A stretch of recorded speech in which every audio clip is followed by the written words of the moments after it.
meeting to order tonight at 7 o'clock. We would like to inform all board member attendees that this meeting is being live streamed and archived for access at any time by our community members on the internet within 24 to 48 hours of the meeting's conclusion. And we'd like to start off tonight with a sad note. It's with great sadness that I share that Barb Geese, our Kaneland High School nurse and district head nurse, passed away unexpectedly from heart-related medical issues. Mrs. Geese worked in our district for over 20 years and was a valued member of our staff.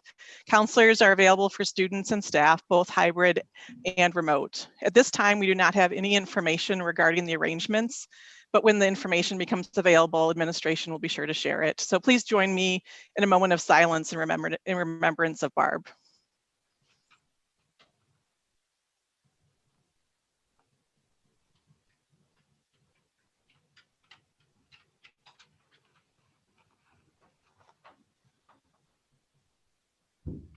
Thank you. So now we will move to the Pledge of Allegiance. So if you'd like to rise for the pledge. I pledge allegiance to the flag, the United States of America, and to the republic for which it stands, one nation, under God, indivisible, with liberty and justice for all. Okay, and a roll call. Mrs. Barber. Here. Mrs. Junk. Here. Dr. Lawler. Here. Mrs. Pavlak. Here. Mr. Rivas. Here. Mrs. Witt. Here. Mr. Carey. Here. Okay, with 7 members present, we do have a quorum. Would anyone like to move something from consent to do business? Okay, hearing none, we'll move on to the approval of the agenda. Is there a motion to approve the agenda? So moved. In a second? Second. And a roll call. Mrs. Junk. Aye. Mr. Carey. Aye. Dr. Lawler. Aye. Mrs. Pavlak. Aye. Mr. Rivas. Aye. Mrs. Barber. Aye. Mrs. Witt. Aye. Motion carries 7-0. We'll move on to board and superintendent salutes. Yes, thank you. First, we'll start on a more somber note to follow up from your a moment of silence, Ms. Barber.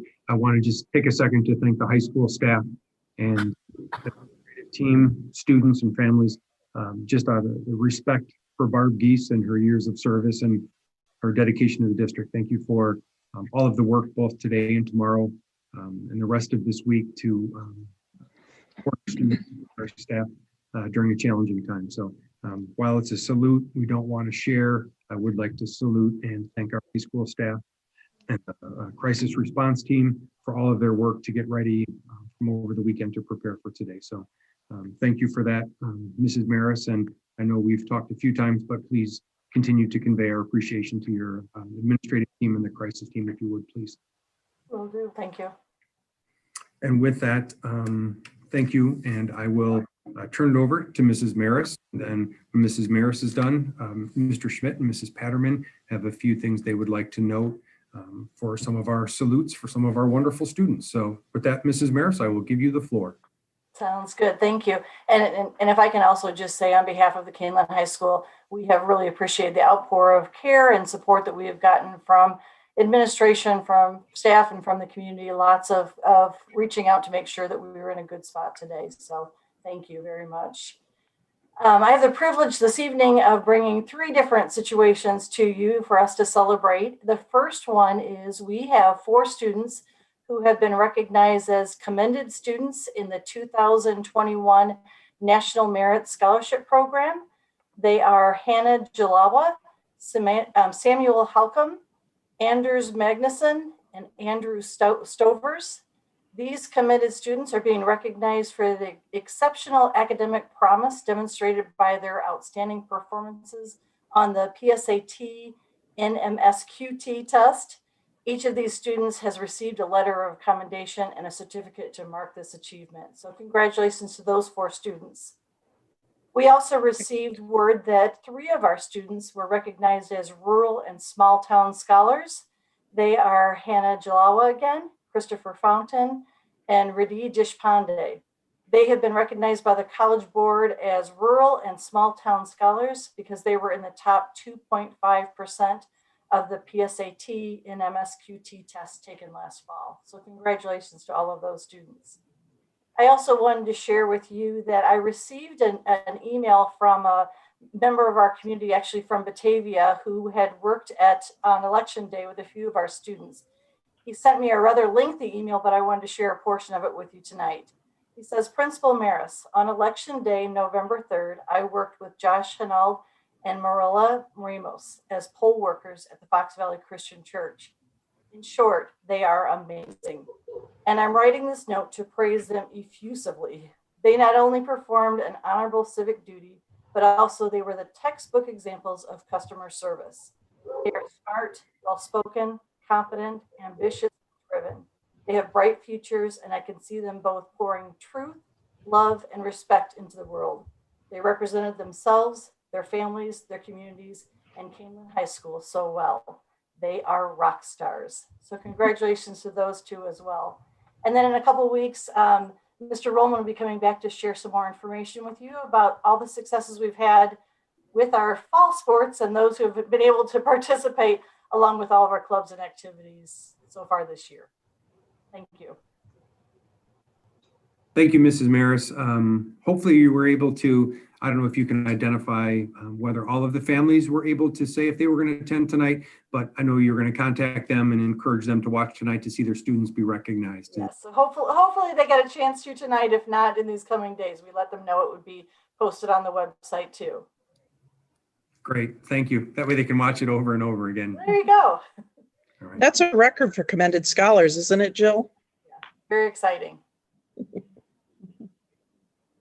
That's terrific. Thank you for sharing. And thank you, Mrs. Maris.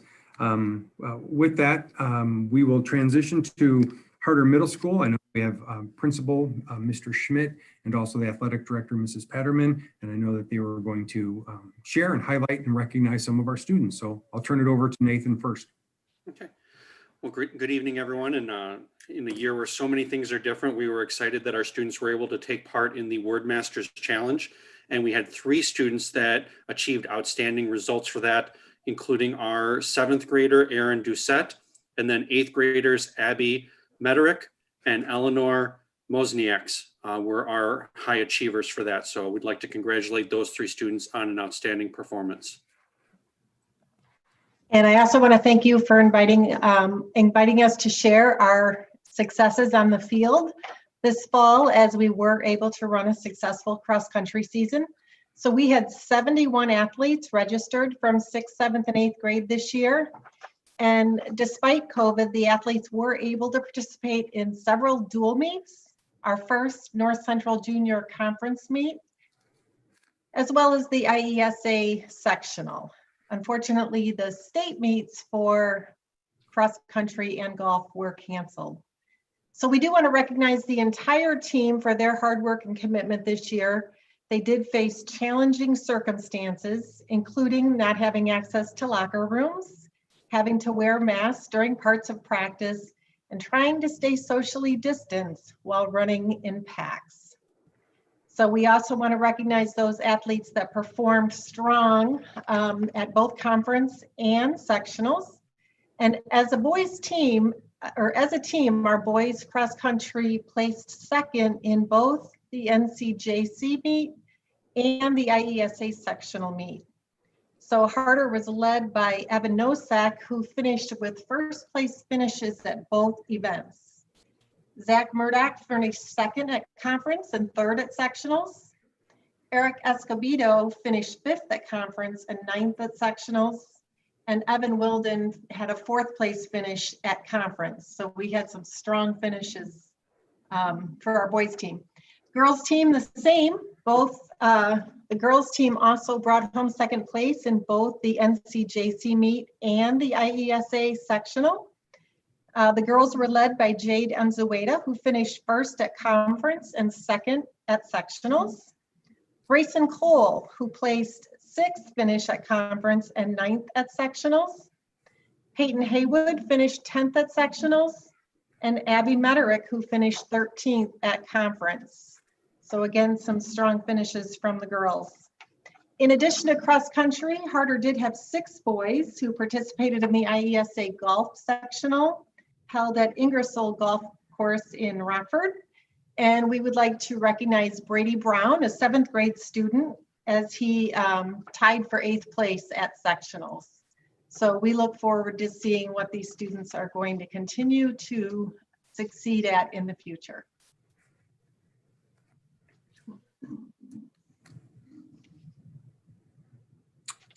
Thank you, Mrs. Petterman. Is that it from Harder?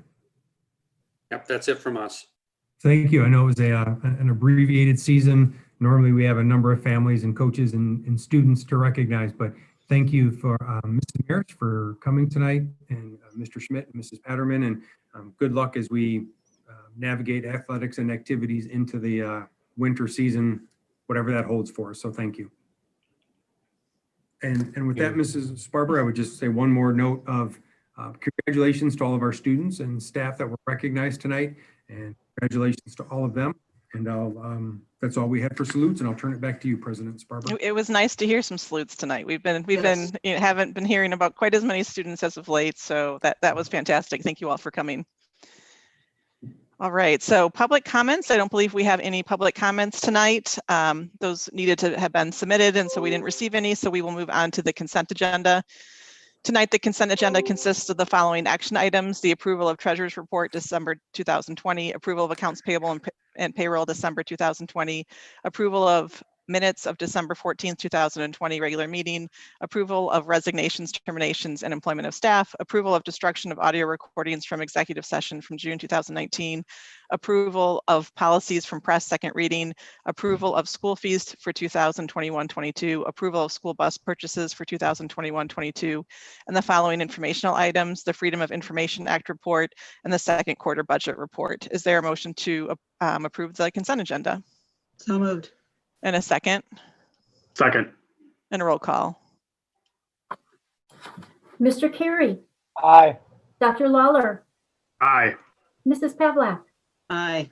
Mr. Rivas, Aye. Mrs. Sparber, Aye. Mrs. Witt, Aye. Mrs. Junk. Aye. Motion carries 7-0. We'll move on to new business. J1, approval of life safety surveys and projects. Yes, I'll turn that over to Dr. Fuchs, and she can walk us through it in the presentation. And also she can, as you can see in here, you can see our guests, but I'll let you go ahead and reintroduce them, Dr. Fuchs. Great. Thank you. Tonight I have Mark Payton with me, our Director of Buildings and Grounds, and Tim Molliver, our District Architect. We started the life safety, the 10-year survey, a couple years back when McDowell and Blackberry needed to be surveyed. We've been working on that and doing little projects along the way. But last year in 2019, before COVID started, we needed to do the rest of the buildings because their 10-year surveys were ready to be done. Mr. Wolliver has now completed that, and we have been in touch with both the ROE and the State Board of Ed and have input all of the information onto the required website with each of the items. And so at tonight's meeting, I'd like Mr. Wolliver to go over the process and a few of the projects, see if the board members have any questions. Once he is finished with that, there is a recommendation that the board approve the surveys and the projects. As you'll see when Mr. Wolliver explains it, we do have 5 years in which to complete all of the projects. And so we will go through that at this time. So Tim, can you go to the next page for me? Or, yep, that's perfect. And then Tim Wolliver, do you want to go ahead and explain what you do and what this report is about, please? Sure, thanks, Julianne. Actually, you did a very good job already explaining most of it. What Wold Architects and Engineers did was we had a team go out to all the schools and what we call survey the schools. And what we're doing is we're basically looking at every space in the building and verifying if there's any life safety items. And a life Can safety I item. interrupt you? Can you Yeah. define life safety for me, please? Life safety is a term that is recognized by ISB as anything that might affect the safety of the students or occupants more than anything else, such as, if we find a fire hazard, like say a wall that is supposed to extend all the way to the underside of a deck of a building, and you find there's an opening there where fire might be able to penetrate to the next space. You might find some type of glazing that isn't correct that could shatter and possibly cut somebody. Those are the type of items we're looking for. Anything that might be of a structural concern is of high priority. But then also along with that, there's plumbing and electric items that we have to look at, making sure that the water temperature is correct, making sure that there aren't any conditions that might have a hazard with the water quality. Electrically, you want to make sure that there aren't any hazards such as poor wiring or maybe an old panel or something that might have some bad circuits. So that's really what we're looking for. It's more nuts and bolts of the building, but also making sure that there aren't any issues that could cause a hazard to an occupant. Does that make sense? Thank you. Yes. Okay. So we conducted our surveys. We walked through and we've gone through, we took the plans, we marked up whatever we found. Then we came back and we kind of did a team effort, and we reviewed what we had found versus what really is a life safety item, because during the process, we're also kind of looking at the condition of the building and other things too, in case we need to know what's going on with it in the future. But we pare down those items, and then we sit down and fill them out and review them with Mark and Julianne, and then make sure that we're all on the same page. And I make sure that it's definitely a life safety item that needs to really be addressed. And then we discuss, is it something that maybe the school district might take care of versus the contractor or something of that sort. But we make sure that it goes into the final list. Once that's determined, then I insert the information through IWAS, where we have to tell each individual item what the issue is, what they call the violation. And then we also have to provide the solution, which they call a work item. And we assign a cost to that. And after we've assigned a cost to all those, they total up for each school. And then after we've done this total, we submit that to IWAS, ISB, and along with that, we have plans that show the locations of the violations, shows any kind of exiting plan that they require, fire alarm devices, exit devices, emergency lighting. They want to have all that information as part of what they call the safety survey plans. So once we submitted all that, then they review it. They confirm whether it's a true life safety item or not. And then they say, okay, well, if you were using life safety funds, they say you can use life safety funds towards these items. Now, this district doesn't use life safety funds, so you're going to find something rather interesting. The form that we have to send in to IWAS typically has a total of the cost that is going to be covered by life safety funds.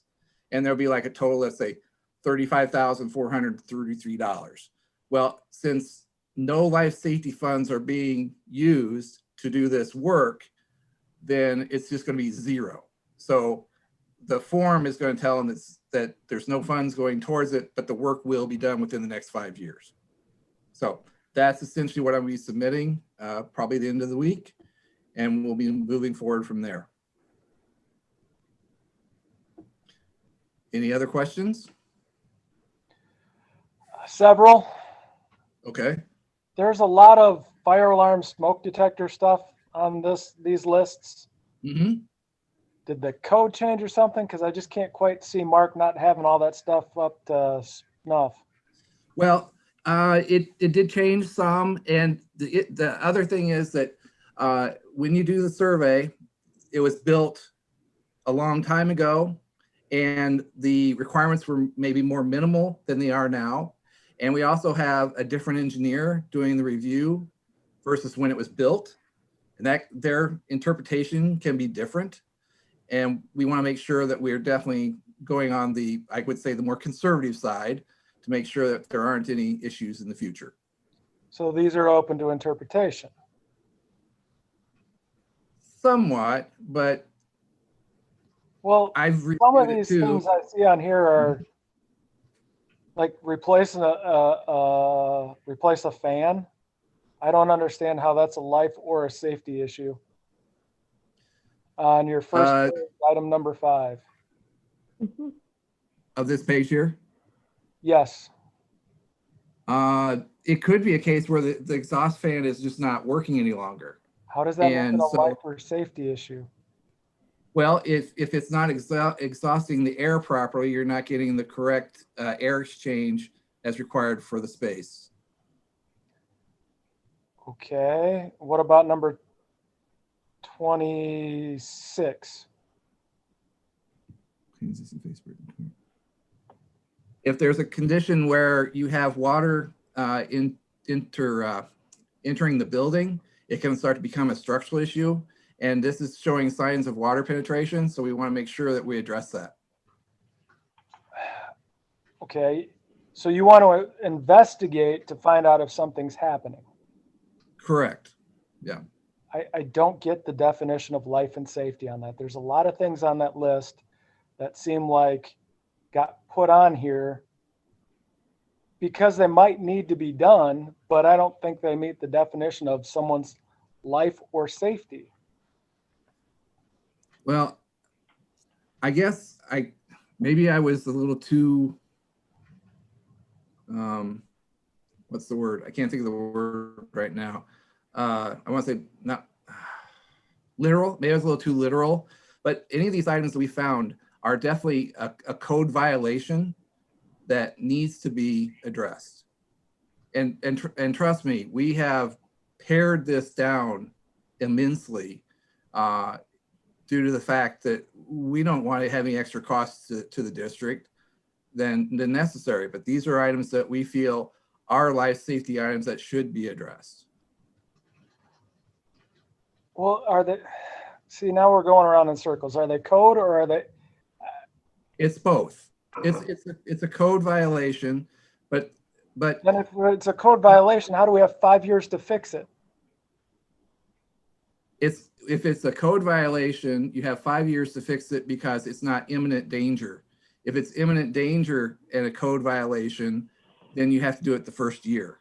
Like as soon as we find it, it needs to be addressed. But these are items that are still code violations that should be repaired and taken care of within the next 5 years.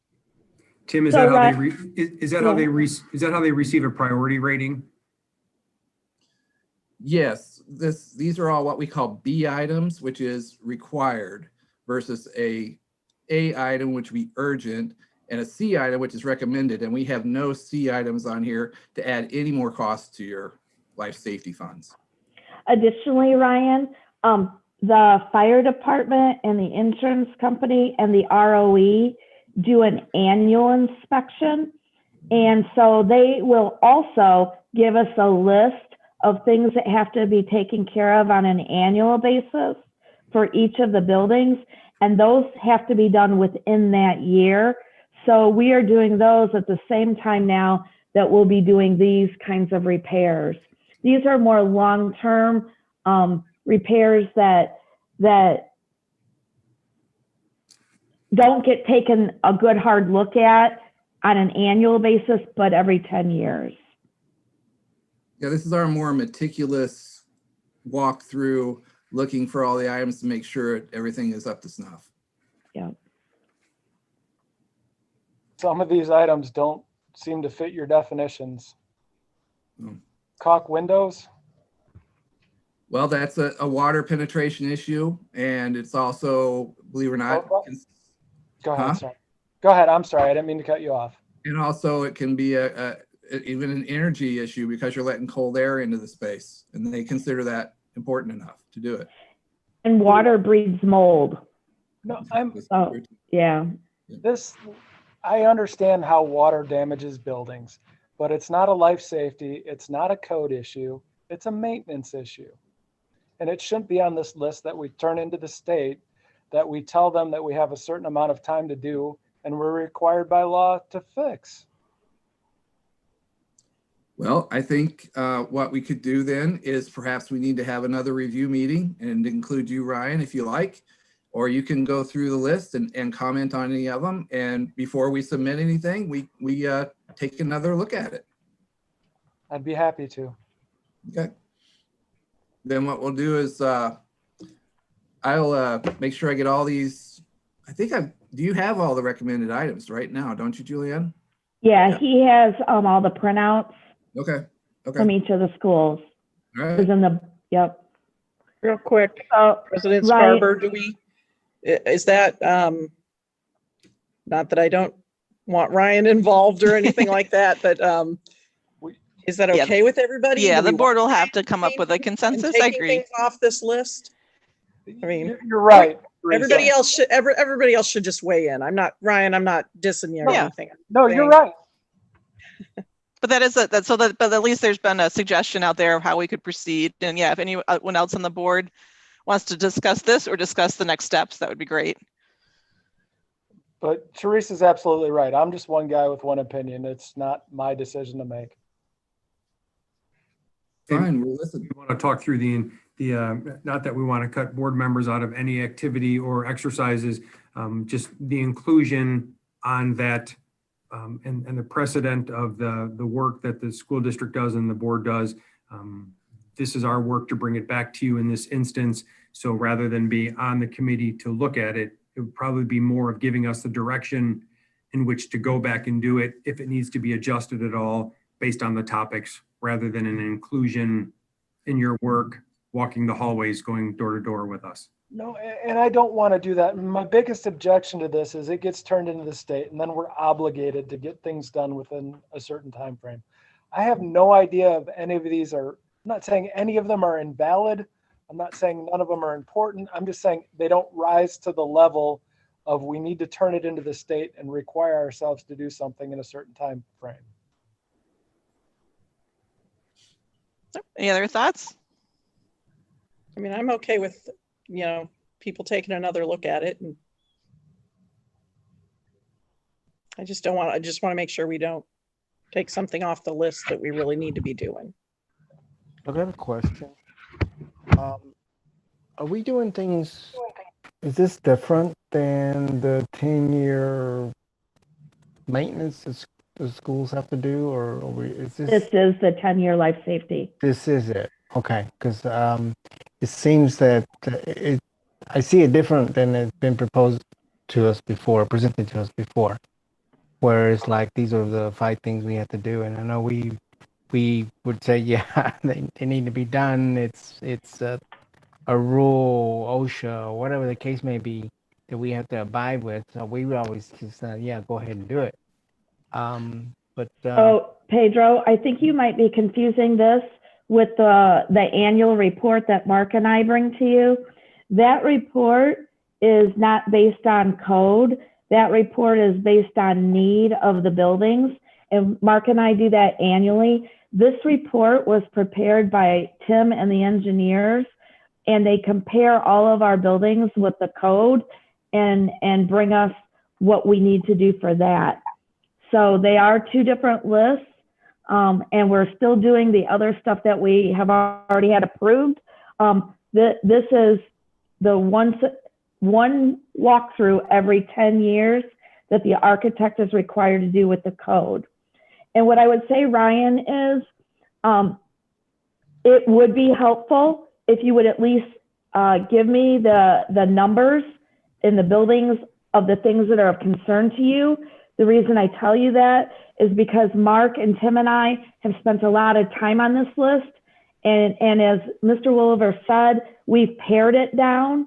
And so if there's more paring to do, please provide us with the ones that you want us to relook at.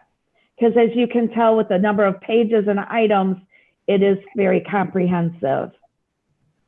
And again, I'm not saying that any one particular thing does or does not need to be done, I don't know. But telling the state that we need to caulk a window and get it on a list that we're required to meet deadlines doesn't make sense to me. I would say that that's a part of the process. And again, caulking that window may prevent water from leaking, which could cause mold. And so there's a reason for this process. The state is also going to, as Tim mentioned, they'll review the list and check the items to make sure that they are in fact life safety. If they're not, they'll cross them off, and then we won't have to do those either. But we've hired Tim and his team to put together the list. We've worked with them. Mark has observed each one of these issues. And so I think it's to our benefit to get these things fixed within the next 5 years. I don't disagree. I don't have the information to speak intelligently about it, other than my objection is putting it on a list that we're required to do because it's defined as life safety or code, but I don't necessarily see some of those rising to that level. So are we agreeing that the next steps are, if board members have questions about specific items, to highlight those and submit them to the administration, and then you guys will get back either better, maybe clarifying for us just even what falls under life safety, or you'll take another look at those? Is that what I'm hearing? I don't know if I have. I don't know if I have enough votes that you guys might want to just pass it. I'm just one guy. I had a question. So in evaluating these items, is there, obviously there's probably some state code. Are they itemized? Or we like initially Ryan's observation was, or is it just more of, just going and finding things? What do you mean by itemized, Pedro? Maybe I said it wrong. Maybe it's a subject matter. For instance, gaps in doors. I can appreciate that, where you don't want to let any water in, type of thing. Sealed windows and stuff, that type of stuff. But I mean, and then there's other things that that are on this list because of knowledge, that are things that we want to put on here. But at the same time, are we putting ourselves in a situation where, this year we selected 500,000 to be done, and then we came in the situation where we're at presently, where we don't have the money for 500,000. Then what?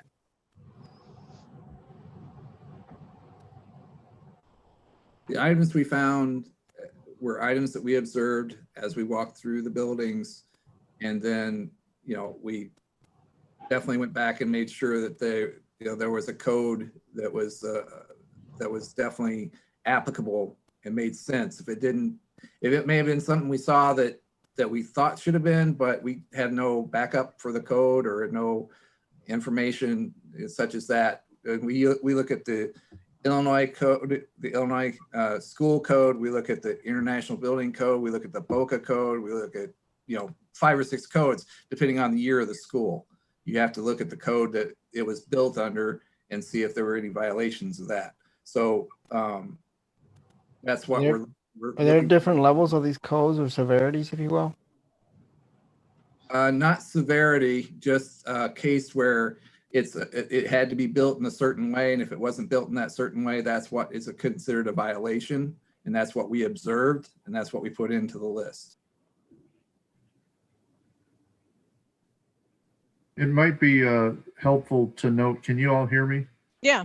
Yeah. Okay. It might be helpful to note too that after Tim went through his initial walkthrough and tallied everything up, then we did sit down and go through a first pass at this, where a lot of it was Tim just saying, this isn't necessarily a violation, but it's good for you guys to know this. And some of that stuff got incorporated into our capital plan. So, we've got this list of, say, 30 items at Blackberry, but maybe it was 45 items at the outset, and it's been pared down, and some of it has been incorporated in other ways in our planning, not necessarily being sent to the state. I think at this point, these are the things that Tim feels rise to that level that the state is looking for. So that, we paid for a life safety survey. We want to make sure that we're capturing everything that we should be with that survey, but not putting things on there that maybe shouldn't be. So it's kind of a balancing act.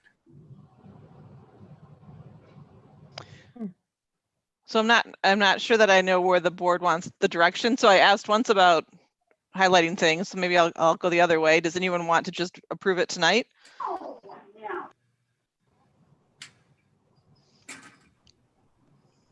I'd like to be sure that board members' questions are answered. But if the motion came forth, I'd probably, I'm okay with it. I'd probably vote for it. But if there's a way to get, Ryan's questions answered, or anyone else who might have any, Dr. make Fuchs, sure we do that. Dr. Fuchs, would your estimation be that if there were a week and a half prior to the next board meeting to respond to questions, then this could be brought back at the next meeting? That would be just fine. Would I bring it back on consent at that time? I was wondering the same thing. If there are no changes, I would say consent. It would be my thinking. And if there were changes, maybe back as a new business, but I don't know if people are somewhere else with that. I would be comfortable with that. I think I kind of echo other board members where I would say, I was fine with passing this, but I am the first to admit this is not my wheelhouse of expertise. So it sounds like, Ryan and Pedro might have more. So if they want to raise more questions, I'd be all for that. And then, but I am good with consent too next week. So that's fine by me. Same. So is that Game. Ryan and Pedro, are you good with that? Yeah, that's fine. And depending on where it lands, if it's changes, I would suggest that a normal business item, and if nothing changes, put it on consent. Gail, are you good with that? And board members could always pull it next week too, right? So like, even if it goes on consent, we could always pull it off if there's other glaring issues, right? That's true. That's true as well. We're always happy to pull. Some of these items are pretty expensive. Like, why didn't we have a mechanical system to ventilate and condition space, which is number 27? Why isn't that there to start with? Number 27. I believe in that case, Gail, that was an area of the building that the usage changed. It went from a storage room to a more of an office space.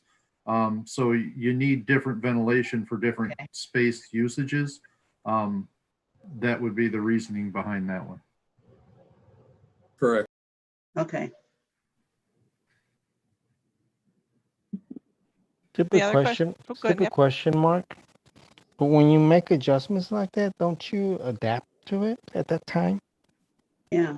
Well, sometimes, but sometimes things, spaces change, and I'm not necessarily made aware. It's just the school has a need, and they, educators are very good at doing the best they can with what they have, and sometimes that happens, and now we have to go back and make it correct per code, but it's been functioning just fine for them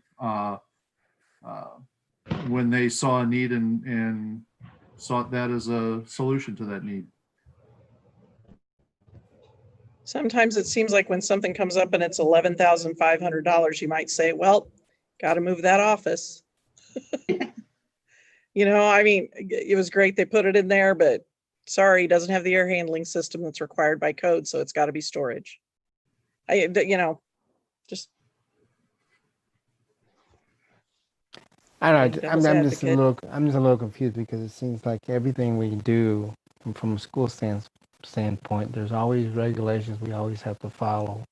And again, back to my question is when we change things, it seems like you have everybody's got to check off on it, and hence that's the time where you bring stuff up. But anyway, not to linger on this.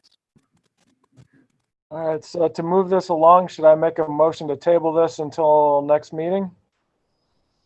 Is that what that's what I understand that I think we want to do? Do we I formally think- table it? That's fine if we take a vote like that.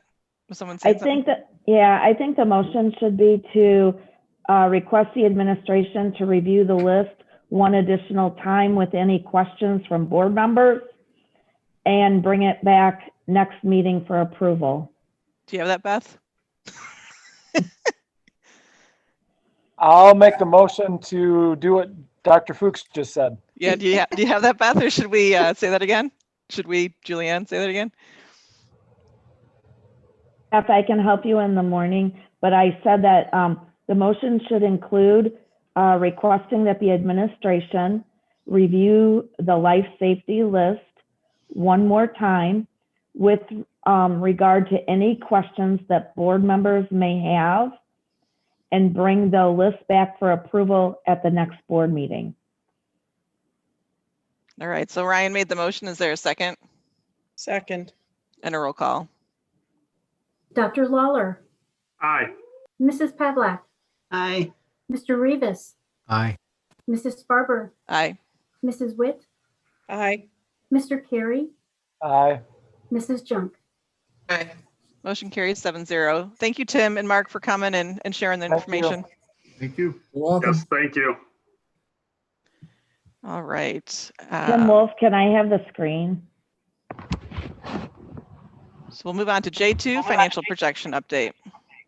And Beth, the good thing about us videotaping the meetings, if you need to get that motion again, we can always review. I guess that's fair. I was like, Right. Beth, are you caught up? But I guess that's true. She can replay.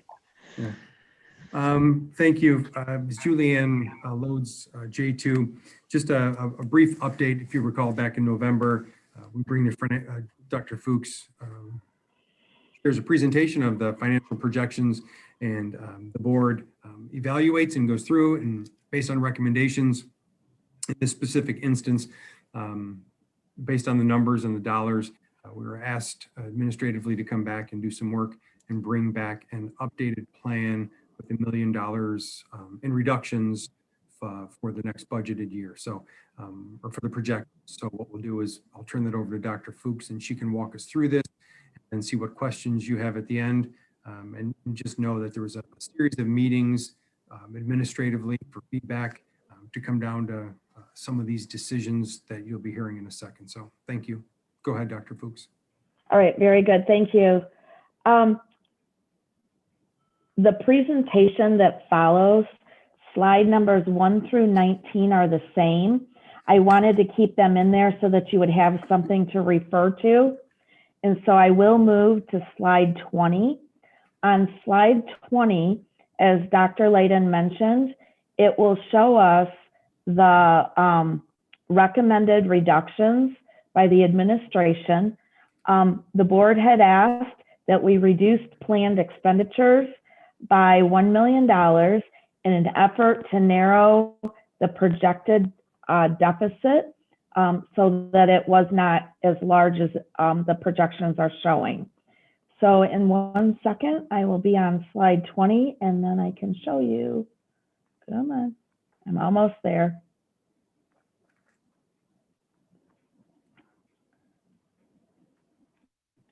It's coming.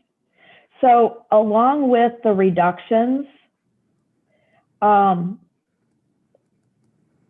board asked, of course, and this is what the administration would also recommend, is that we stay away from the classroom as far as we can.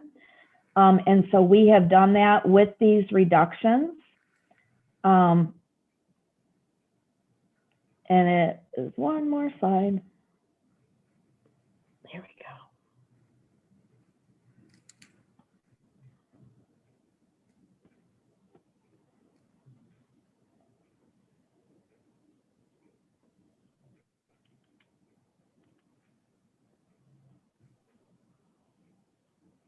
There we go.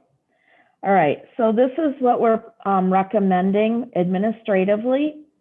The first one, the board has already agreed to, that rather than ordering 5 school buses, that for the 21-22 school year, we should only order 2.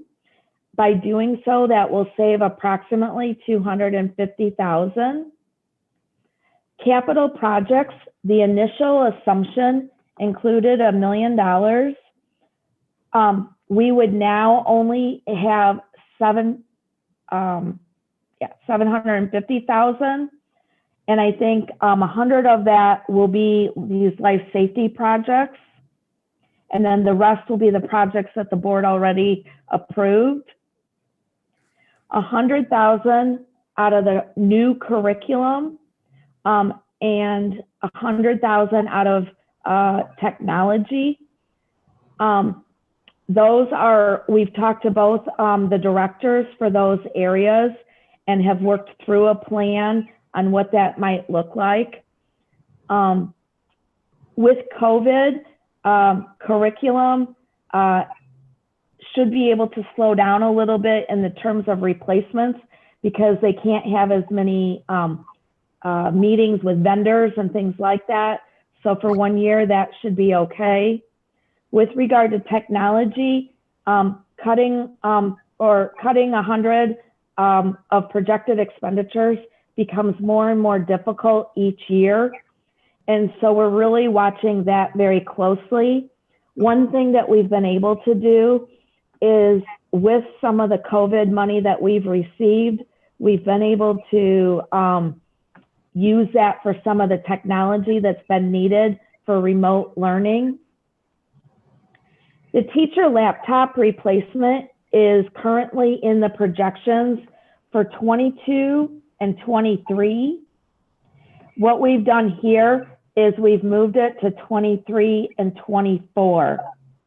The one comment I would have is that it was the board's request that we split that teacher laptop replacement into 2 purchases. Tim, Mr. Wolf, the Director of Technology, has asked that I remind the board that the administration believes that the laptop replacement would be better if it was all done within 1 year.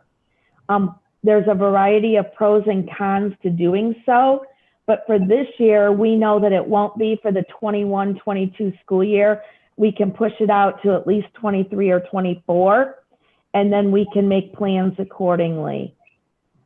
I've got 20,000 that would come out of each elementary school supply budget. Each year, generally, the schools are able to squeeze a little bit out of their budgets in a variety of places. And I believe that a $5,000 reduction should be okay. If we learn that it's not, perhaps we can move money at the time that we need to for some of those smaller expenditures. The middle school budget, again, reduce it by the supply budget by 10,000. The high school reduce that school supply budget by 15,000. The high school has the largest budget, middle school second largest, and then the elementaries are the smaller budgets. That's why you see the increments that you do. The middle school and high school food supply budgets, I believe there's a little bit of room in there in which to reduce expenditures. It'll be about 10,000 out of each, but once the board approves the plan, I'll work with the director, Mrs. Statler, to figure out which budget is like 10,000 or is 112, and we'll manage it accordingly for that. And then I've got 5,000 out of transportation. That again would be out of supplies, perhaps areas where there sometimes we have a little extra at the end of the year. And then operations and maintenance, same thing, about 5,000. Both of those budgets are over 5 million. The big money is up there in the capital and the school buses, but there is some other smaller dollars that perhaps we could plan accordingly. Julianne, I'm So- sorry if I missed this, but if you took the 250, let's say, out of transportation, what did you do in years 2 and on? Did you go off the prior year or did you bump it back up? You know what? Thank you for asking, Shauna. All of these at this time, I have made as a recurring expenditure. So for the projections, it assumes that it stays out. I know that that's not realistic, but I also know that each year we go through this process and we can evaluate which of these areas might need it back if we find ourselves in a position where we can add back. So for the projections, I did leave it out for all 5 years. The I can only go probably back- exception being the laptops, right? Because that you specifically said when you put it back in. That's correct. That's, That that's one how was I a- read it, but I just want to make sure. Okay. Yep, that's a one-time for sure. So I can go back and rerun it as one time, but that's not going to help in the long run. What we have to do is get back to a place where our revenues are more balanced to our expenditures on an annual basis. And then as our revenues increase our expenditures at a slower pace than what this year has caused us to do. So with that being said, with these reductions or recommended reductions, oops.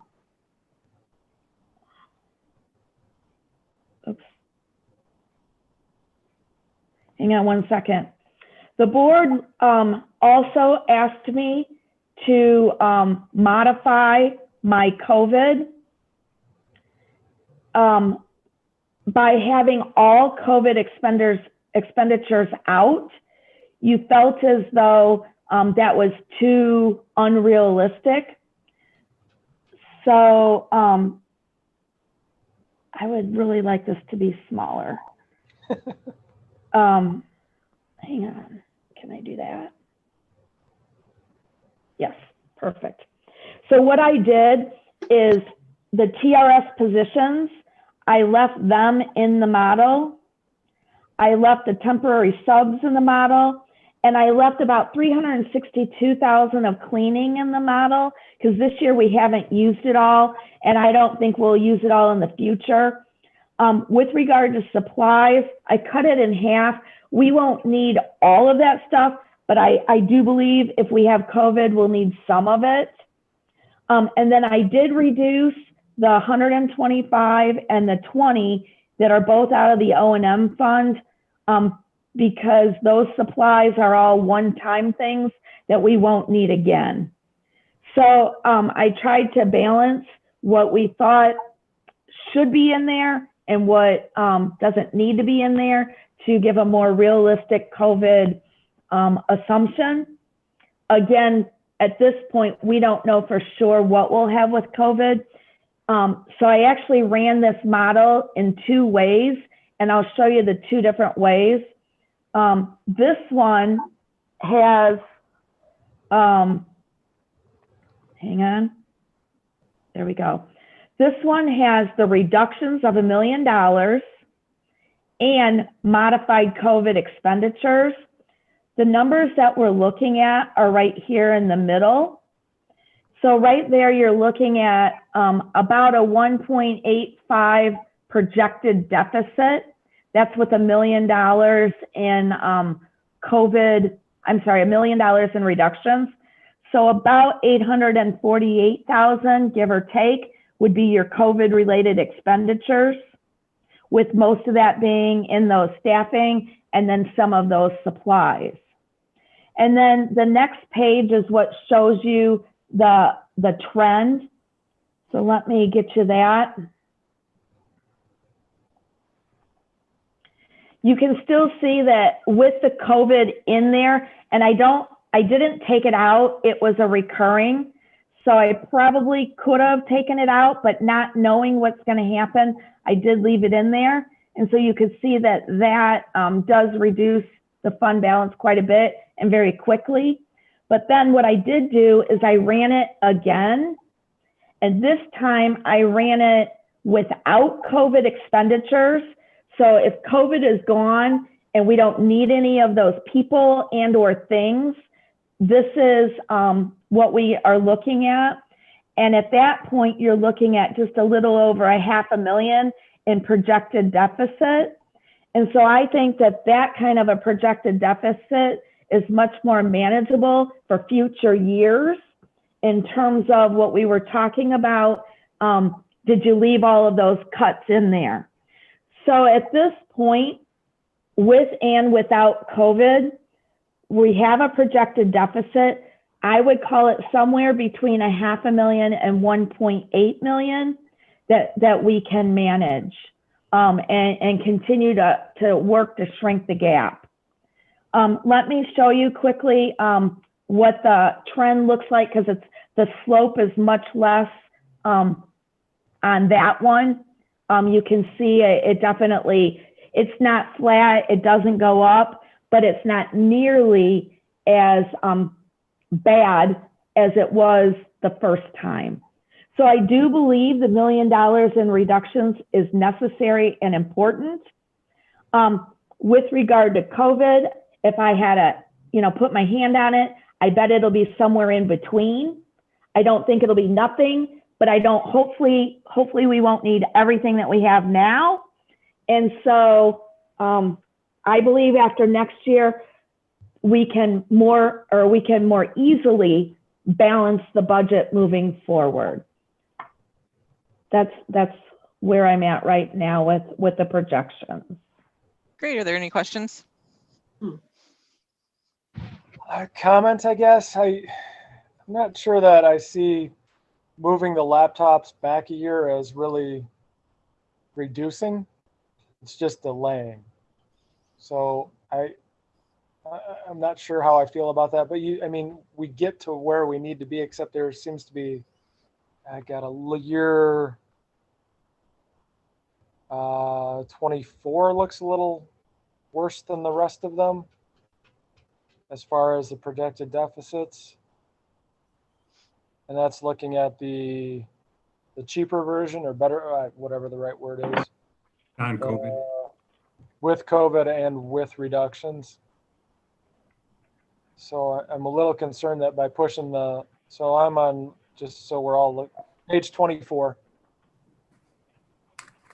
It looks like in year 24, we're at almost $1 million in projected deficit, but is it 225,000 each year for the laptops, or? Mm-hmm. So I guess I'd like to see that whittled down a little bit, but I thank you for all the work you've done. You definitely did what we asked. It's going in the right direction. Hopefully COVID disappears and we don't have to deal with, it'll make life a lot easier. Speaking of that, I've heard rumors of, is there any federal money showing up, or have you heard rumors of federal money? We did. This past week, we received an estimate of an allocation that may be coming. If we get it, it's a little over $500,000. We've had very, very preliminary conversations about what we would do with that money. Dr. Layden and I haven't had a chance between the time of that announcement. We haven't met with cabinet, but initially the thought is if there are needs that we have related to this school year, to make sure that all kids are caught up and have appropriate learning. If we have needs related to that we would take care of those first. And then any other monies then would be used for COVID related expenditures that we've incurred. And so that will help us with this year's deficit not to be quite as great as it is projected to be. Okay. Because we do anticipate other expenses between now and the end of the school year that are COVID related to use those dollars towards. Thank you. Julianne, do you know, Ryan kind of asked what the bump is in like the $400,000 bump between fiscal year 23 and 24? Because I think you have the same amount for laptops in both years. So is there something else? Off the top of my head, I don't know. But I can tell you, let me think about that. One of our contracts kind of, 1 year is a little less, 1 year is a little bit more. And I believe in 24, that's the little bit more year. A little bit more. Okay. Mm-hmm. That could You be remember how it's like every other year? every other year. Yeah. Okay. I think I'm kind of with Ryan too. I mean, whenever you even push out any of the capital expenditures, it has,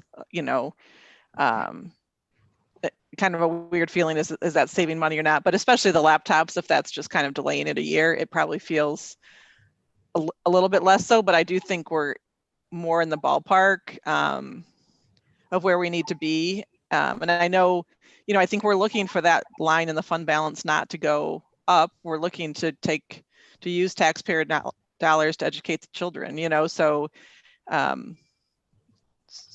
so we're getting closer there. But so I guess my hesitation only is, do we do enough this year? So next year we're in an okay spot to balance. Assuming the next time you guys sit down and do this, we're not thinking of COVID for the next year. So then maybe you're at a point where you're saying, okay, I'm ready to balance. That's probably in the ballpark for me.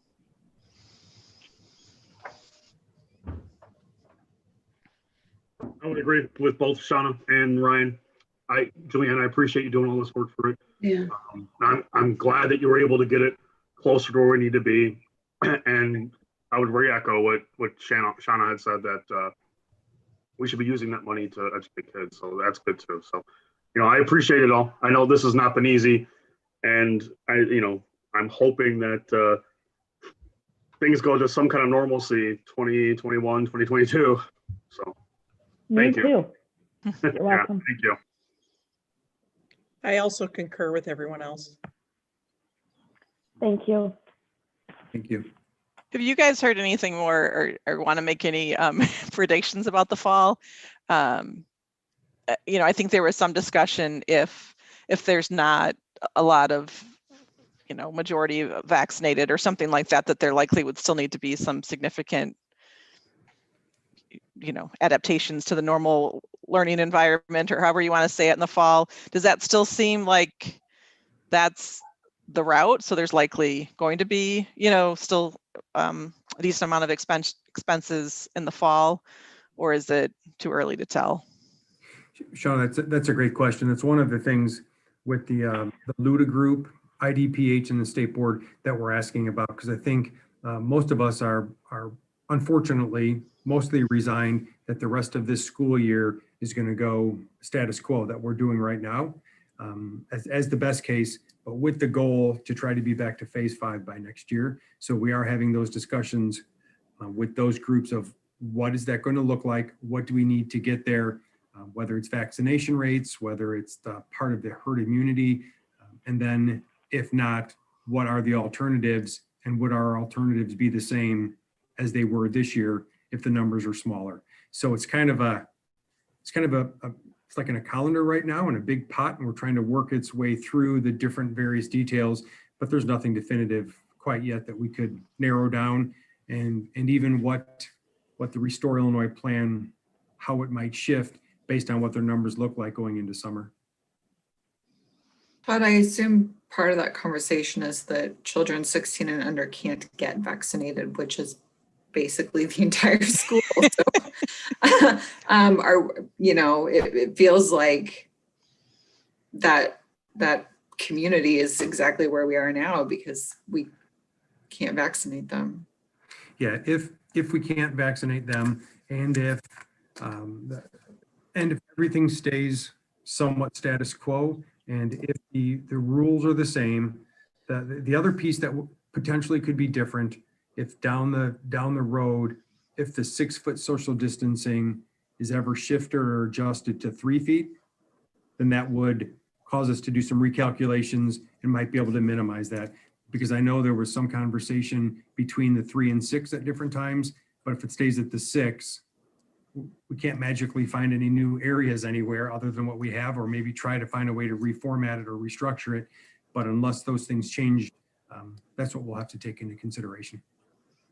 If it's 3 with masks, we could go back to a mostly regular looking schedule. Yeah, and then there's a couple districts too that are right now, not us, but other districts that are trying to work with their local health departments to see if there's some sort of a regular, with mask wearing, ongoing tests, a weekly test or a 3 or twice a week when they rotate back. If they can show that wearing the masks, that there are no cases and they're being reduced, can they explore? This would be great for somebody to explore. Can they explore with a test and with a mask at 3 feet? I don't know if the health departments would allow that, but that would allow other districts to sample that and for the rest of us to learn from them to see if there's a success rate there. Maybe this is just wishful thinking, but I kind of think that now we've gone through a year of this modification, right? It seems like the next modification would be, well, a little bit less restriction, like keep like teasing that restrictions, so it keeps lowering each semester.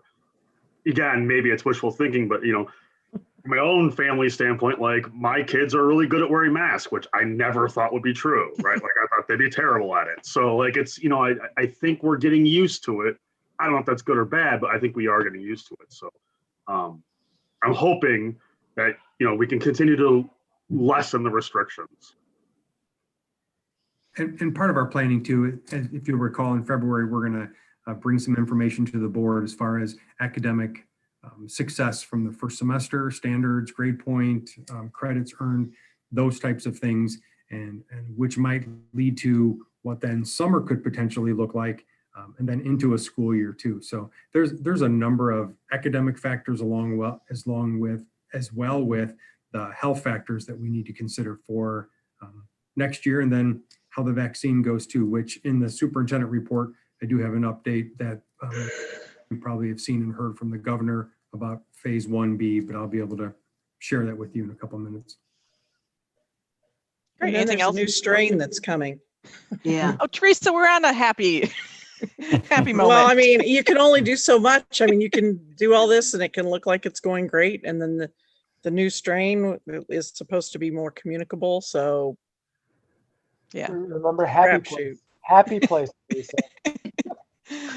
I'm having happy budget thoughts. Yeah. Get vaccinated, people. All right, so I got some questions. Thank you. Yep. This particular screenshot, if you will, that we have on there, which I can't see the. Oops, went away. I can't see the top parts. Basically, my question is, we don't have numbers on the 11 and 6 there. What does that equate to? About $720,000. Okay, which is where we had asked or gotten permission for last time. Okay, cool. On the computers. So we're leasing them, right? Not the teacher laptops. Those are the Chromebooks. So we're not. Okay, I was in the assumption we were leasing those as well. All right, so, okay. So we're saying delay them 1 year and get them all the following year? We would like to buy them all in 1 year, but minimally delay them at least till 2023 and 2024. If we can get them all in 1 year and the board will approve that, that would be our desire. The board had asked that this be put into the financial projections over 2 years. So that's what I did. Right, to obviously reduce the amount that we would go fork Yeah. out, if you will. And then now we're getting back to the same boat we were at. So I guess my next question was, just for my knowledge, is that we are looking to bundle them in the following year as opposed to push them both out. We're pushing the next year's out, 250, and then the following year we buy them all together, is what the proposal is, right? No, right now I still have them half in 2023 and half in 2024. Okay. Thank you for clarification. Yep. All right, so it's 22 and 23 originally. Yes. And it's just something for the board to consider at some point in the future. Please know that that's our desire. To what? Have them bought all in one fiscal year rather than over two. But that's the idea, what we're trying to avoid.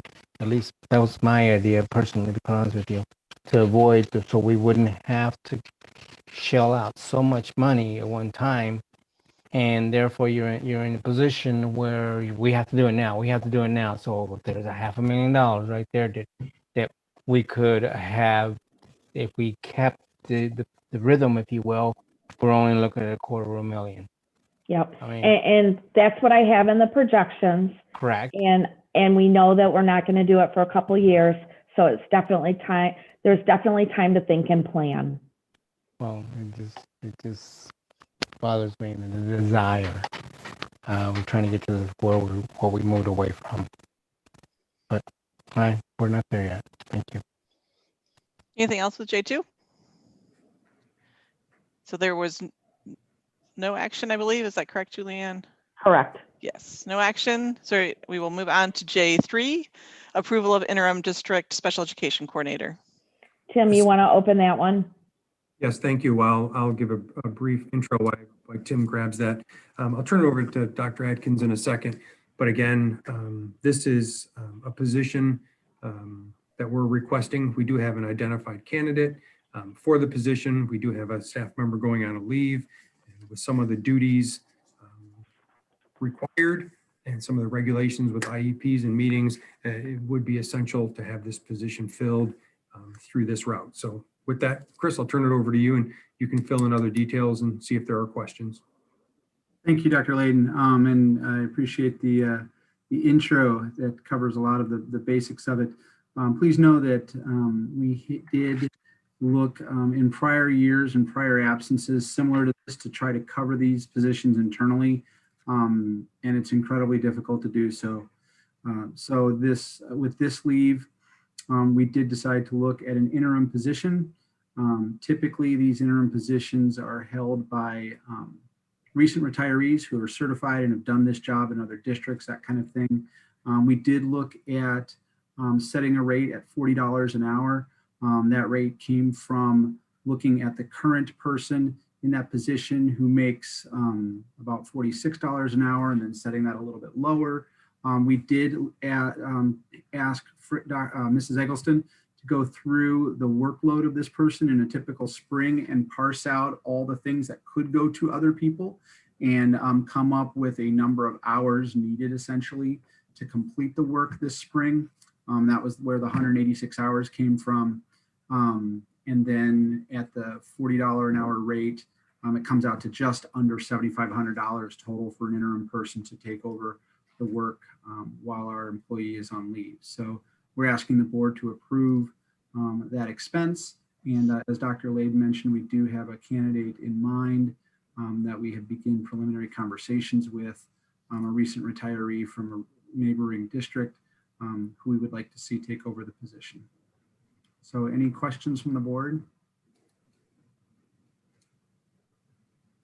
Does this individual need to have the knowledge, if you will, altogether? Hence the person you're looking at, where they can come in and run. Absolutely. So they would need to have the same kinds of certification as the employee leaving. The person does. I can personally vouch for this person. I worked with them for 10 years in St. Charles. They're top notch and have done essentially the same work, plus a little bit more work, different kinds of work that maybe Mrs. Eggleston would do in that other district. So it has more than enough expertise, and we wouldn't be able to have someone replace our employee who didn't have all the prerequisite certifications. Yeah, that's not something that a person coming out of college could do. No. Oh gosh, no. Okay. Just asking. Thank you. Question. Thank you. Any other questions? I'm good. No. All right, so I'll entertain a motion that the Board of Education approve an interim district special education coordinator at the rate of $40 an hour, not to exceed $7,500 total. So moved. In a second. Ryan, Will. Perfect. And a roll call. Mrs. Pavlak, Aye. Mr. Rivas, Aye. Mrs. Sparber, Aye. Mrs. Witt, Aye. Mr. Carey, Aye. Mrs. Junk, Aye. Dr. Lawler. Dr. Lawler, Aye. Motion. There we go. Motion carries 7-0. We'll move on to Superintendent Board reports. Yes, thank you. And thank you, Mrs. Eggleston and Dr. Atkins, for your work securing that position for our students and staff. I have a few, and then I know Dr. Fuchs has one, and I think President Sparber has one under this topic to discuss. So I'll go through my 3 or 4, and then I'll turn it over. The first one, just a reminder that CAC meets on January 21st. We will use a Zoom meeting format for that meeting. And so as we put together a couple topics for parent feedback, as far as this time of year, it's traditionally a handbook, it's summer school courses, summer school programming, and then other things that either cabinet or administration or the board needs for feedback. So we do have that meeting coming up. It'll be in a Zoom format. Also wanted to share and remind everybody that there's no school January 18th in honor of Martin Luther King Jr. For that day, and that we just have that day off, start back to school on the Tuesday.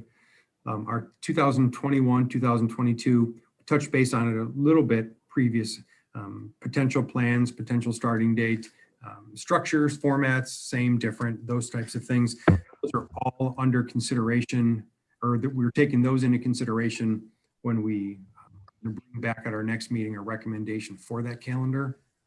If you recall, without going into too many details, we do look at our local programming, our local student needs, student schedules, along with Mid-Valley and Fox Valley. So one of the things with those bylaws is we try to get the 5 sending districts to Mid-Valley, the 5 primary districts to Mid-Valley and Fox Valley to follow that the same schedule. So that will be one of the major pushes when we bring that back to the board. One other note that I do have is, as you saw with the governor, or maybe you've seen and heard, and with our Kane County Health Department call today, it does look like a number of districts or a number of regions around the state potentially move back to Tier 2 mitigation on Friday. And right now, and again, the requirements for that, the 12% for less than 12% for 3 consecutive days, the 20% of ICU hospital beds are available, and the declining hospitalizations in 7 of the previous 10 days. As we met with the health department today, as far as Region 8, which is Kane and DuPage, it does appear that we have 2 of those met.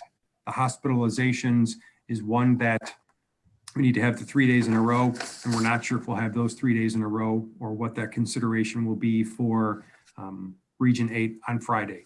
So I think that's a region by region identification and qualifier. So we will see what that looks like, and we'll make sure we provide updates for that.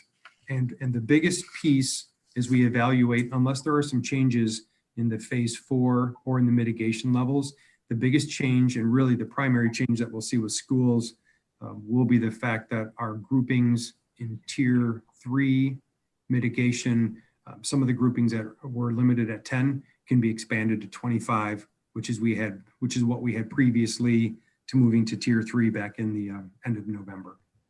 So we will monitor that, and I'll provide those updates once we hear what happens with Region 8.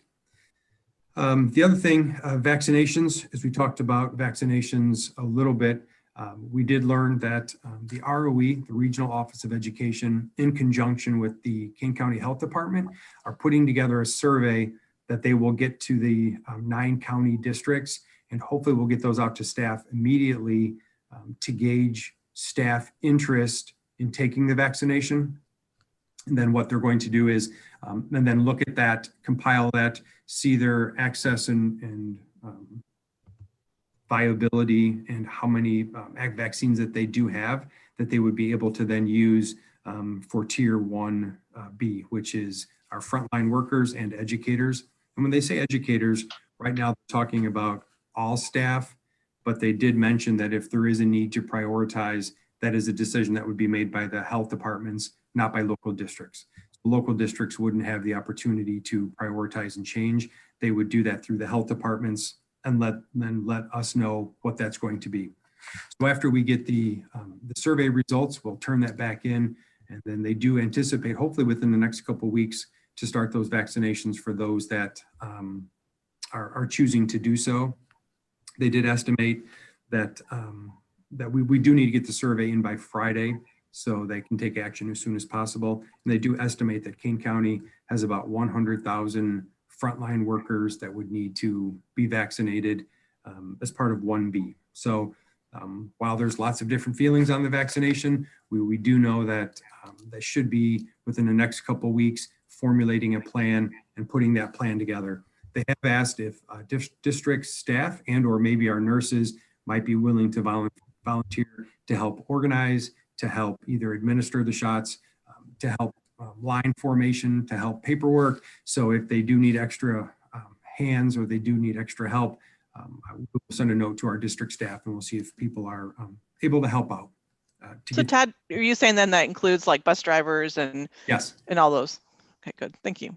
Yes, and it even includes our Illinois Central bus drivers, substitute teachers. What they have said, because it is a federal movement, they don't want states' interference on who it's going to be. So if we have people from DuPage County that live in Kane County, or those that live in DuPage but maybe work at Kaneland, they can say they're a Kaneland employee and they will go ahead and vaccinate them, and then vice versa too if they work in a different community and than our roles. So substitute teachers, bus drivers, they want everybody to have access right now. But again, if there's going to be a prioritization, that's something that they will deem necessary, probably based on those with closer contact. They've talked about potentially teachers of special education, teachers of students with special needs that are more down, closer to them, in with them, interacting with them on a greater degree and more often. So we'll find that out and we'll make sure we communicate that. Then we don't know where this will happen though, right? We don't know yet what, correct. And along those lines, Gail, the other thing we don't know too, are they going to do local pods? Are they going to do one big vaccination site at maybe the Kane County flea market area off of Randall and 64? They're still trying to determine all those factors. And I think, Gail, part of that is going to be based on the survey. So as they survey results and they see where populated areas are, they will determine at that point whether it's going to be vaccination via minute clinics, whether it's our local nurses doing it, whether it's traveling nurses, VNAs. They're not sure how it's going to be administered yet. They wanted to wait till they were closer to know when the vaccines might be available, then do the survey. They found that some of the other regions that did surveys too early ended up coming time for the vaccination, and then the people had vacillated greatly on what their decision-making was going to be. And so they either had too many or not enough. So they want to try to time it perfectly to get the survey information back exactly close to when they might be having the vaccines available. Then our local data, as you know, we monitor our cases daily, and I do provide those weekly updates to the board. But we have seen that over our first 6 days back, it's been very, very stable. As you saw, Dr. Fuchs's first email that we sent out, the first one had a large number of cases, but again, those were cases that accumulated over the 2-week holiday break. But since we've been back, we are fortunate that our close contacts for students and staff are both at about 3%, and they again have been stable. And so the hope is not just in Kaneland, but across the county, that the surge that they have talked about coming out of Thanksgiving and then coming out of the Christmas season, that maybe that has been mitigated by our community members social distancing and wearing masks, and maybe we won't see the increase to the degree that they initially forecasted. Those are my update. Any questions on those, on the vaccine or the Kaneland data or possibility of tier 2? Dr. Fuchs, I know that you had one. I don't think that I do. Do you think that I do? Yeah, you do. Insurance committee meeting? Yeah. Thursday, sorry. Thank you. We have an insurance committee meeting on Thursday at 4 o'clock and it's via Zoom, 4 to 5:30. If anybody else would like the link, just let me know and I'll be sure to share it with you. Okay. Thank you. Sorry about that. Have you sent that link out yet? Yes, I did. I sent it on Friday, Gail. Okay, I'll look up for it. Okay. So maybe move to me, is that? Yes, thank you, President Sparber. That's it for us. Okay, perfect. So I think I mentioned to the board already that I thought it might be helpful if we talked tonight about just sort of the protocol for our meetings, when we would meet virtually and when we would meet in person. We've been trying to follow the guidance that, you know, kind of has ever changed since March, with the one, I think, kind of challenge that we follow different rules, usually under the guidance than schools. I think we fall more under the government group than the school group. So we try to be cognizant of what rules apply to the school districts and follow those accordingly. So like you guys know, we were virtual for a while. Then we were in person, I think, with limits of 50 for a while. Then we were in person for limits with a room size of 25 for a while. Then we went back to virtual. So I just wanted to gauge where the group was at, especially since we have been in tier 3. And now, as Dr. Layden mentioned, we might go back to tier 2. So maybe that's a little bit more familiar territory for the board, but especially in tier 3, I wanted to touch base with everybody to see if there were parameters that the group could agree on as far as when we would meet virtually and when we would meet in person. Currently, and Dr. Layden, correct me if I'm wrong on any of this, you know, the board can meet virtually, and I think that has been the case since March, I believe, but the tier 3 mitigation, though, does not apply to governments, and so the school board falls under that. So while there's restrictions in tier 3 mitigation, boards can still meet in person. So we can meet virtually, even though there's the Open Meetings Act, we can meet in person as well. So it gets a little convoluted. The one other thing that kind of came out that I was reading was ISB, so the state board put something out saying that school boards, you know, just clarifying that school boards don't have to follow the tier 3 mitigation, that doesn't apply to them because they're a governmental entity. However, they did recommend that school boards meet virtually. And so here we are virtual. I just kind of wanted to touch base, though, with the board to see parameters for when we meet virtual and in person. And then if we met in person, if there's anything specific that board members would like to see us do, since it's kind of gray and we're able to set some of those parameters ourselves at the moment. So I'd like to just open it up. Or Todd, did I miss anything?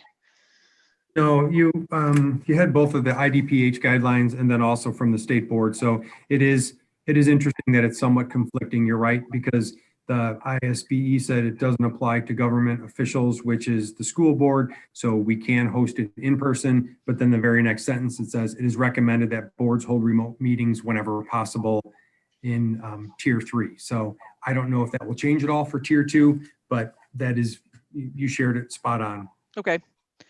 So does anyone have any opinions on? Yep. We do not have the option of having some people in person and having those that choose to call in or do remote Zoom, some combination thereof. We don't. Dr. Layden asked Maureen, our attorney, again, because we've asked her every time we've done a different variation of this. So I keep wanting to ask just to make sure nothing's changed even in tier 3. But my understanding is that you can only meet virtually if the board president deems it's not safe to meet in person.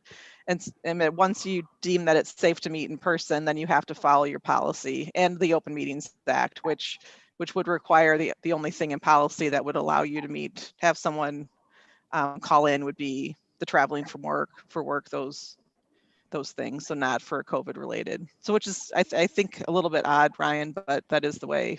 We can meet virtually, but if we meet in person, we have to be in person. Thank you. Yeah. I know when you have your weekly calls, the county health, what are their recommendations? Because is that any different than the state? The county, they don't, as they've shared these recommendations, right now, they are just that, Ryan. I mean, just that, Aaron. They are recommendations. So their recommendations right now are remote if you can, but the ISBE has the guidelines that say school boards are not held to the same degree. So school board could technically have 20, 30 people in attendance that they would like because they're separate from that. But then the next sentence, it says recommended. So I think the recommendation piece follows more of the health departments. So, because I think I have like some similar thoughts that ISB's recommending for the state, and it's always interesting to hear if someone locally like King County has additional insight, but it sounds like you're saying not specifically for the board.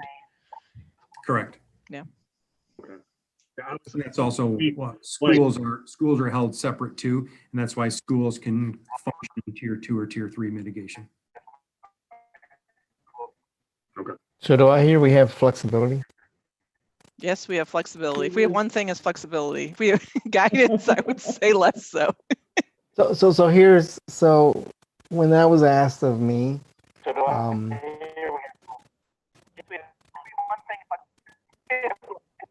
okay, I'm hearing some background noise. It's like somebody has their CB on. Something. Anyway, so hearing that, just the reason I asked about flexibility was because I know we were called out by our constituents once saying, if our children are in school, why aren't you guys holding your meetings in school? Which sounds fair. But at the same time, whatever the levels of what's going on around us are at, I can appreciate not coming to the school. So that's my 2 cents for it.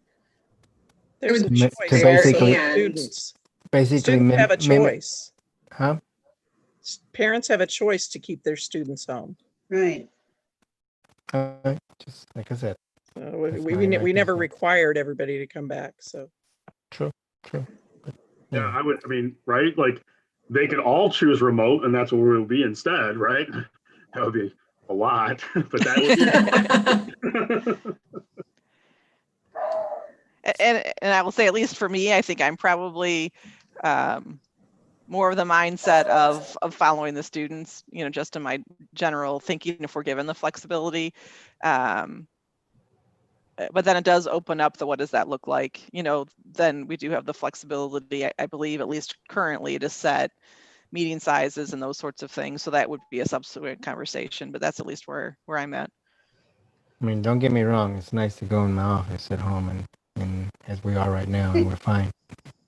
And we had discussed, and I don't know if we know what other districts are doing right now, that if we were trying to keep the limit to 10, there may or may not be the ability to have public, which is, a significant reason of why we get together. That was going to be my next point, Sean, is if we did get together, I would not be comfortable having other people in the room with this new strain.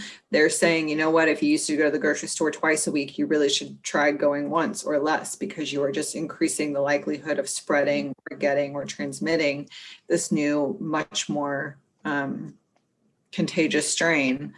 So if we're not going to have other people in the room, and all of the other bodies are telling us that they highly recommend we stay virtual, why would we come in person?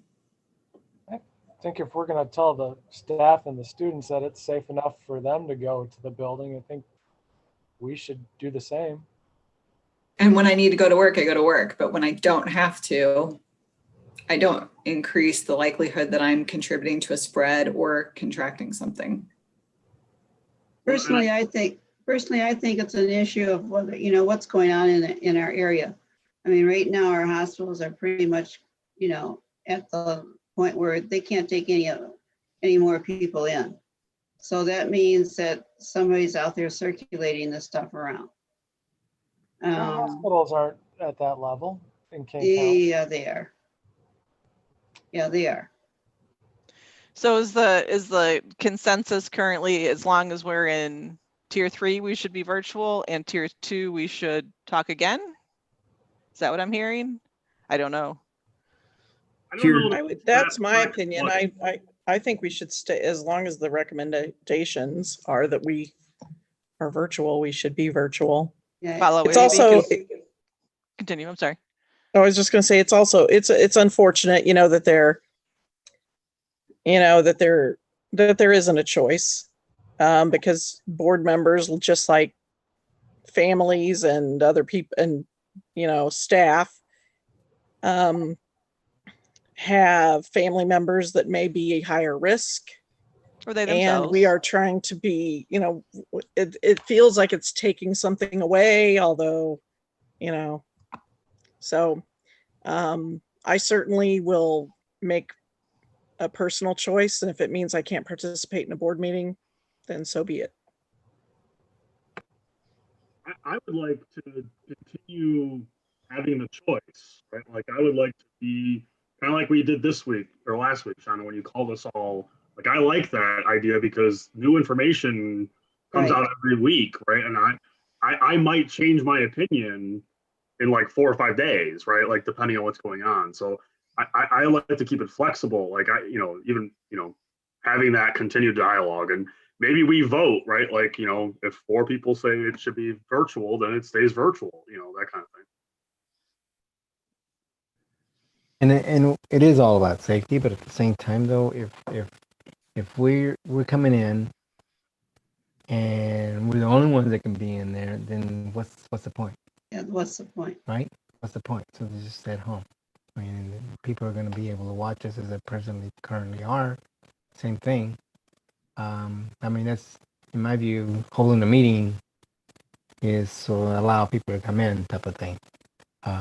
Granted, no one comes in, but that's okay.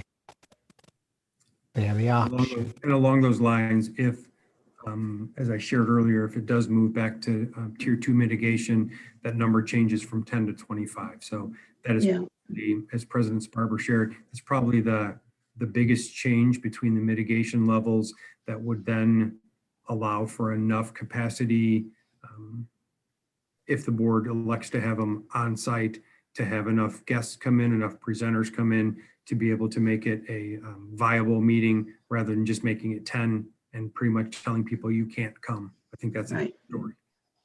So it sounds like I'm hearing, if ISB's saying be virtual, if we're in tier 3, that's the majority is saying that we should be virtual.